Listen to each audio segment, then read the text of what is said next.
very serious. For me, it was life or death. Like, I put myself in situations that scared me so much in order to grow, because even though that might be scary and uncomfortable, it beats the alternative. Okay? And then, I was also very fortunate where I took a lot of action, and I'd be writing it out, word for word, including the pauses, everything, and I'd be practicing it out loud, on repeat. I probably said it, no joke, 200 times in my room before ever even going out and attempting to say it to a stranger. That's the reality I was in. Okay, so all about the lines, all about the lines. And then you'd look online and no joke, people would post their little story, there'd be tweaks, someone would be like, you know, put a pause there instead, and there'd be other cool stories, and there was one where it's like the best friend test, hear that? Like, oh, it's... One thing I did have going for me then, by the way, is I celebrated those 30 seconds for, I want to say, weeks. Most people would be like, oh, it's nothing, it's just 30 seconds. For me, comparing it to the old me, I'm like, this was such a huge achievement. I thought I was a god after that. I'm like, I can do anything. Like, if I ask someone if they like Johnny 80 Day, I can do anything. Now, things evolved from there. Okay, everyone's like, well, you know what? I talk about letting go, and say it's on YouTube, and there might be a comment like, oh, I wish it was about social skills. I miss the social skills. I'm like, how do you not see that letting go is social skills?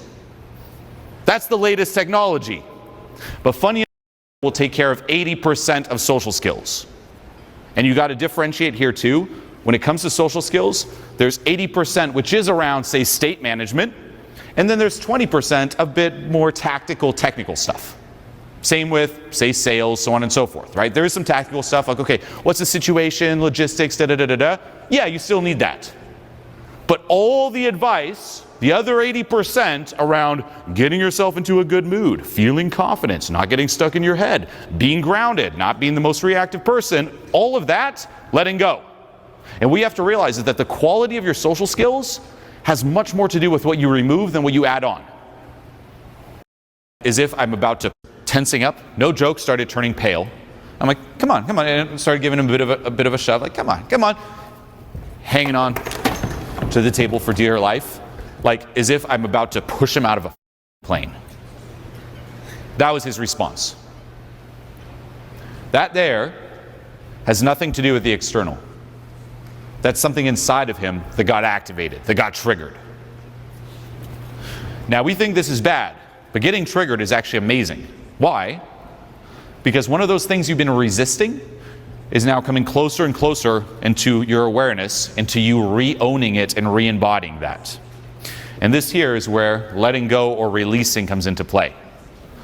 Action, trigger, and then you practice letting go of the resistance around being that and embodying that, and by doing so, you slowly become more and more whole. You divide and dissolve this split. Okay, saying that people still try to build momentum. That's the dumbest thing ever. Like what? Every time now you want to be social, you're going to have to build momentum first?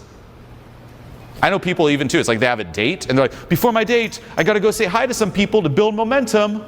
What? That's insane. That is self-expression. So much of it is simply getting out of your own way and releasing. Again, the label we put to it is, oh, releasing is just doing nothing. It's like, no, releasing is what allows you to be loud like this. That there, this me, like even mic off, right? This here is not me controlling. It's actually me letting go and releasing. I could not be this loud if I was controlling it. Do I need momentum to tap into this? No. Get it? The difference though, and this is if you follow, for example, say, David Hawkins, he has a book, Power versus Force. It's the difference between power and force. Control, what people do is, remember, who they think they are is fake. So they're stifled to begin with. They are stifling themselves. And while stifling themselves, they then try to fight against that and be loud. They have one foot on the gas, one foot on the brakes. That doesn't work. And you'll sense it. It'll come out a bit more, it's tough to do because this will be the more force. It's like, okay, everyone, welcome. So we're going to do that. Or just watching my old videos. That's force. Hey, everyone. It's just very right? Hey, do you hear me? Am I loud? Versus The other type of loud is not even projecting at you. Hey, can you hear me? Am I loud? It's actually even just going down. It is drawing you in. It's not even directed at you. Do you see the subtlety there? That's the difference. People sense this, these little subtleties just in the vibe. Hey, what's up? Okay, everyone, so what we're going to talk about? Okay, everyone, here's what we're going to talk about. Release, control.